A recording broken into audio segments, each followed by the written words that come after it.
Sou o Paulo Herbert. Boa tarde. Tudo bom? Tudo bem, e você? Tudo bem. Hoje a gente está aqui ao vivo com muitos alunos seus, muitos acadêmicos, profissionais da área.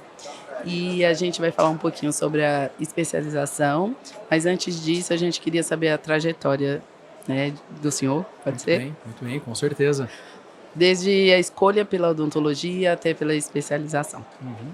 Então, muito bem, eu sou o Paulo Herbert, né? Então, eu sou do interior de Santa Catarina e do Paraná também. E a escolha da odontologia, ela se veio mais por gostar da área da saúde, né? Então, eu sempre me identifiquei, né, com a parte da área da saúde. Da minha família, poucos são, né? Então, veio uma escolha, talvez uma identificação mesmo pessoal, né? De algum lugar essa parte veio. E desde que eu entrei na universidade, eu sempre soube que eu queria fazer cirurgia. Isso era uma coisa que já estava consagrado desde o meu, talvez, segundo ou terceiro módulo. E dentro da graduação, a gente procura os mestres, né, que são da área. E eu tive alguns mestres, né, dessa área, até hoje eu converso, né, então eu tenho o privilégio de conversar com os mestres que me guiaram desde a graduação.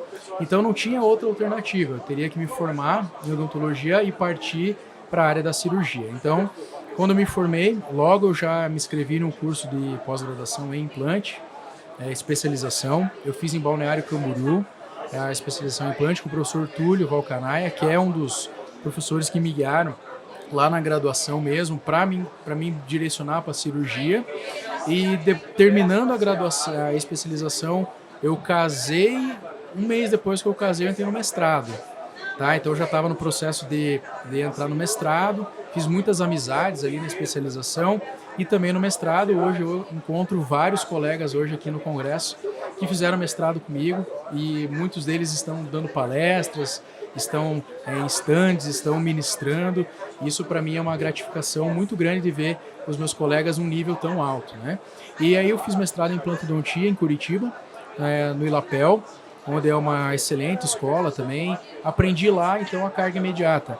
E a carga imediata, ela transformou o meu consultório, porque eu fazia até então a carga tardia, transformou meu consultório em algo que eu podia oferecer um diferencial na época, né? Porque os colegas faziam carga tardia e a gente começou a tirar um dente, colocar um implante, fazer tudo mais rápido. Isso mudou bastante para mim, começou a chamar mais clientes, a gente começou a também ter um ganho financeiro um pouco melhor, que possibilitou então eu conseguir construir minha casa, comprar meus carros e estudar mais ainda, né? Então eu fui estudar bucomaxilo, né, que era um dos grandes objetivos meus lá do início, mas pela questão de ter que trabalhar mais, né, a gente acabou deixando para depois. Graças a Deus eu consegui.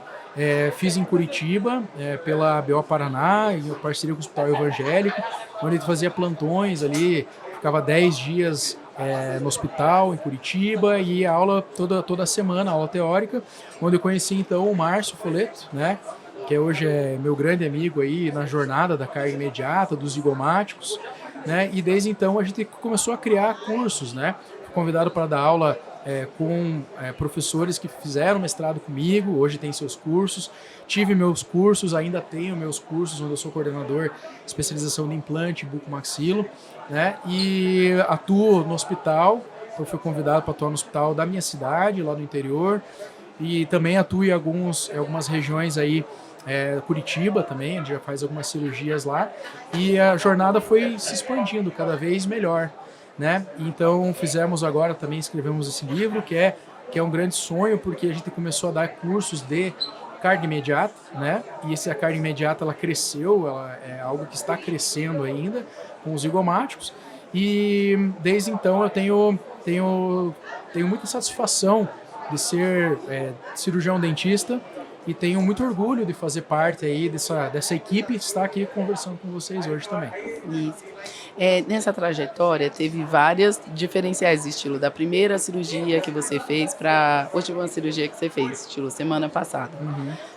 Nessas cirurgias, desde o tempo cirúrgico até o pós-operatório, até qualidade da técnica, mudou. Eu queria que você me falasse assim, diferenciais, tá? E o que dependeu dessas mudanças aí? Muito bem. Nesses últimos 15 anos, a gente tem visto uma mudança de tirar os pacientes de umas cirurgias mais agressivas. Então, tudo está vindo, a tecnologia ela está vindo, aliando, digamos assim, a técnica ao conforto do paciente e também do cirurgião. A gente vê que hoje a gente tem a tecnologia, por exemplo, de navegação 3D, tem tomografias, a gente tem instrumentais menos agressivos e tem planejamentos mais efetivos, né? Antes era abrir para ver, agora é ver para abrir. Então mudou bastante esse quesito. Eu enxergo que a revolução que vem com os planejamentos, principalmente, faz com que a gente tenha mais segurança no que está fazendo, mais visualização mental e também uma visualização anatômica, né, das áreas anatômicas que a gente vai operar. Então, a primeira cirurgia que a gente faz, a gente acaba não sabendo muito bem o que está fazendo, de verdade, a gente tem uma ideia da teoria, né, do papel, mas a gente não tem a ideia da mão. Então, quando você pega, porque a odontologia ela é tátil, né, não adianta você achar que a odontologia se faz virtualmente. Se você quer operar, você tem que ter uma visualização tátil também. Você tem que entender onde você está furando, perfurando, cortando, né? Então essa prática ela vai levando a você também procurar algo melhor. Então você vai procurar um melhor instrumental, você vai procurar uma cirurgia com mais planejamento e todo mundo ganha, né? O teu paciente ganha e você também ganha, porque menos tempo, você mesmo falou, né? Menos tempo na cadeira, menos tempo de pé no hospital, é mais tempo que eu passo, por exemplo, com a minha família. Sim. Né? E isso hoje é muito importante, eu tenho meus filhos pequenos, né? E eles precisam de mim, tanto o pai que trabalhe, né? Para a gente ter as nossas condições, mas tanto o pai que esteja presente com eles também. Então, E acho descansado para brincar. E descansado para brincar, porque eles vêm com tudo. É o terceiro turno, né? É o terceiro turno, só quem tem sabe, né? Então, e nesses cursos e nessas técnicas, eu até comentei mais cedo com o Márcio, que ele falou que uns capítulos são feitos por alunos, não é isso? Isso demonstra que a técnica que vocês ensinam é muito reproduzível. Exato. E muito acessível também o pós-curso do suporte que vocês dão. Porque senão os alunos não conseguiriam fazer o que vocês acabam ensinando e passando para eles. Exatamente. Traçando, né, um paralelo da evolução que a gente teve, né, do começo da implantodontia, da minha parte, né, até o que a gente vivencia hoje, o potencial que a gente tem de fazer hoje uma maxila que ninguém fazia, né, ou que reabilitava com enxerto, demorava muito tempo, ou quando ia para o zigomático, ia realmente para o âmbito hospitalar. Tanto é que um dos passos que eu procurei a maxilo foi justamente para mim poder estar indo no hospital para fazer as maxilas atróficas que eu deixava para trás, né? Ou que eu tinha problemas às vezes, né? E eu queria resolver esses problemas. E o que acontece? A gente já teve 30 turmas, né, presenciais, então já é um número expressivo. Se a gente imaginar que a cada turma a gente faz 10 pacientes, vamos imaginar que tenha 300 pacientes já só nos cursos, né?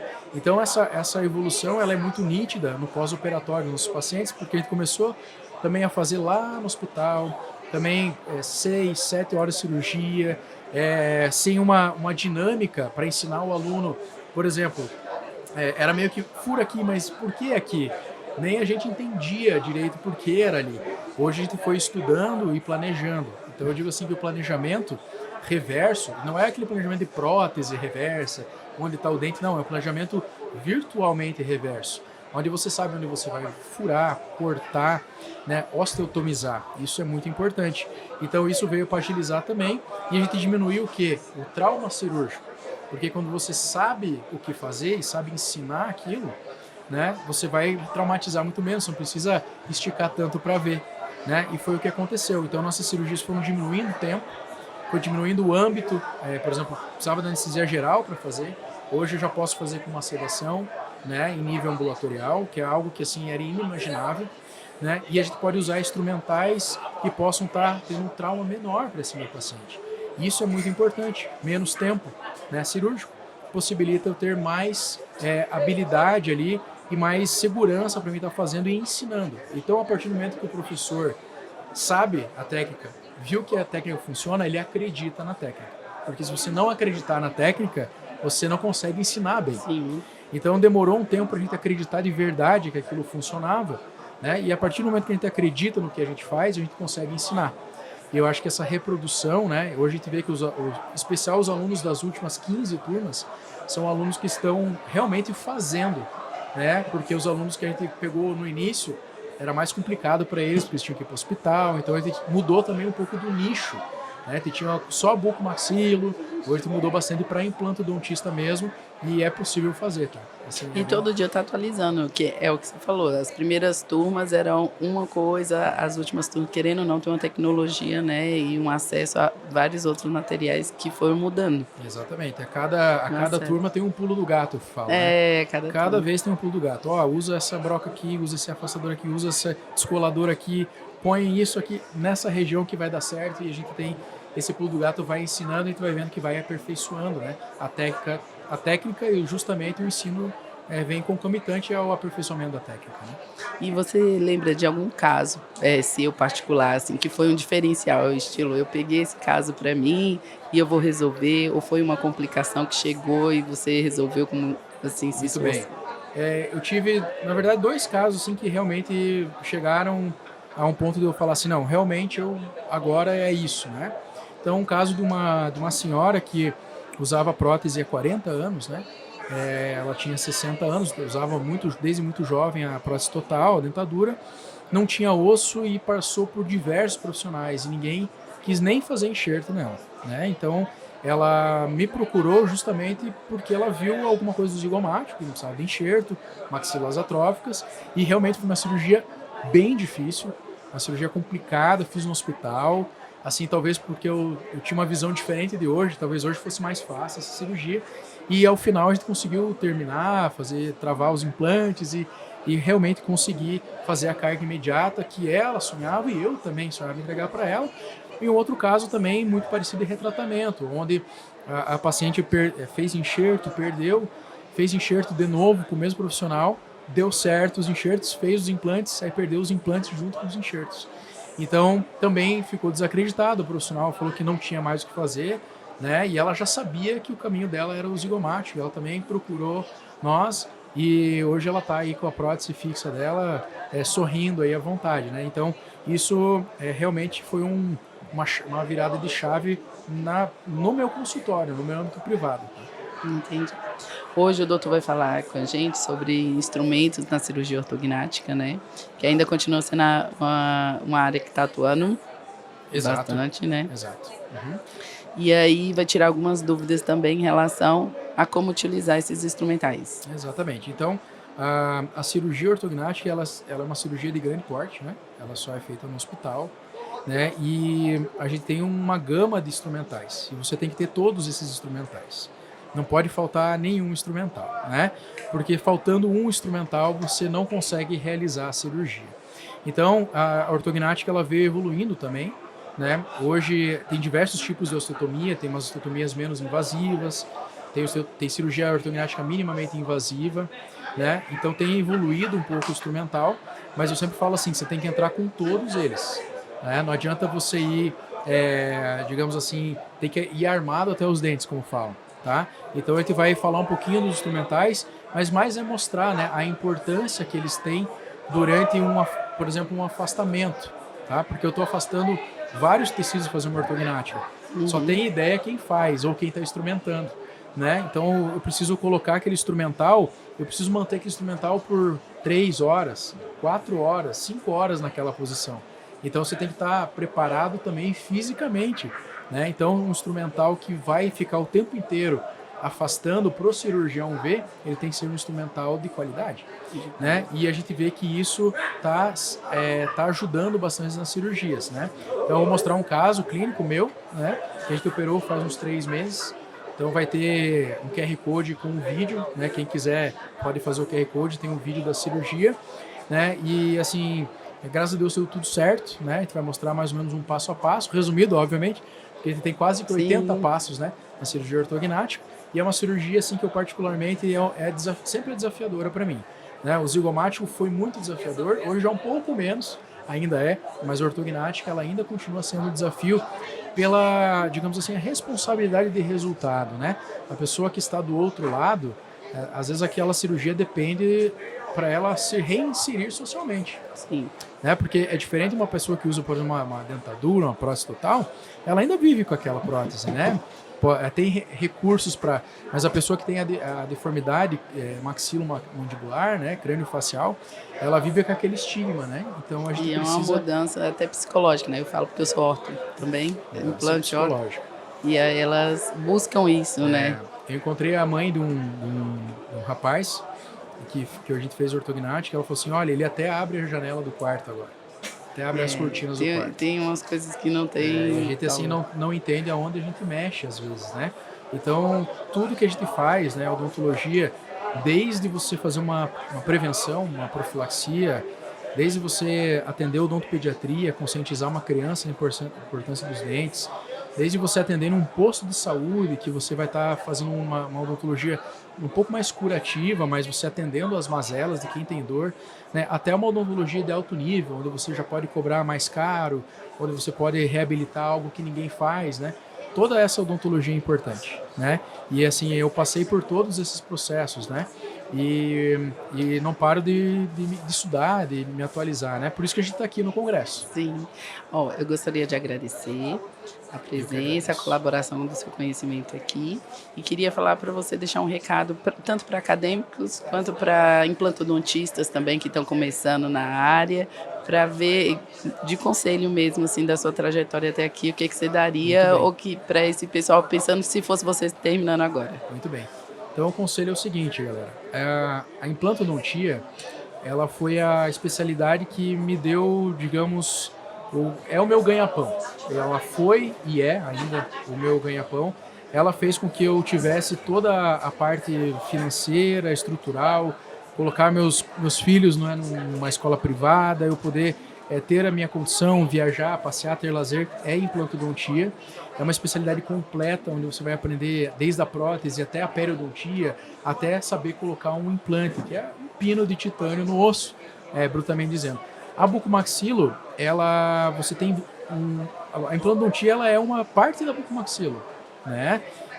Só que o implantodontista, ele consegue visualizar a questão da prótese, que às vezes só o bucomaxilo sem implantodontia não consegue. Então a bucomaxilo, ela não é uma complementação da implantodontia, muito pelo contrário, ela é uma especialidade totalmente diferente.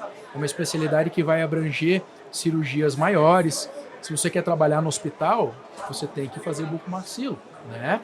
Se você quer entrar mais fácil no hospital, você tem que ser bucomaxilo. O implantodontista, ele tem seu lugar ali no hospital, com certeza, mas é mais difícil. Eu sei porque eu passei por isso, né? E hoje eu atuo nos hospitais, né? Atuo também com trauma de face, ainda faço trauma de face, pacientes que chegam na emergência do hospital, ainda eles acionam a gente, a bucomaxilo, para fazer, para diagnosticar as fraturas. Então é um mundo diferente da implantodontia. Então eu digo que a implantodontia é um braço da bucomaxilo, né? Mas é um braço também da prótese, é um braço também da periodontia, é um braço também até da ortodontia, né? Porque você tem que saber oclusão, posição de dentes, né? E a bucomaxilo, ela é uma especialidade que abrange mais itens, né? Então você pode fazer ortognática e viver de ortognática, você pode fazer ATM e viver de ATM, né? Mas basicamente a maioria dos bucos que eu conheço, eles acabam entrando um pouco na área da implantodontia também, porque é uma área apaixonante também. Eu queria agradecer, muito obrigado. E agora vamos ficar, pessoal, com um pouquinho dos exemplos e casos do doutor. Show de bola. Um abraço. E convida para mais tarde. Exato. Hoje à tarde, então, galera, a gente vai ter o lançamento oficial do nosso livro, meu e do Dr. Foleto, que é Implantodontia 4.0, onde a gente aprendeu, né, que existem pilares na face, né? Esses pilares, eles são responsáveis pela ancoragem dos implantes. Esses implantes ficam super bem fixados, né, garantindo então na sua enorme maioria das vezes a carga imediata. Então hoje o lançamento oficial, após o congresso, 18, 19 horas, a gente vai ter esse lançamento do livro. Uma grande honra estar aqui. Ó, tem um colega ali de mestrado ali saindo agora. Uma grande honra estar aqui na One Surgery. Muito obrigado. Obrigada. Tá, doutora? Aqui a gente tem um excelente...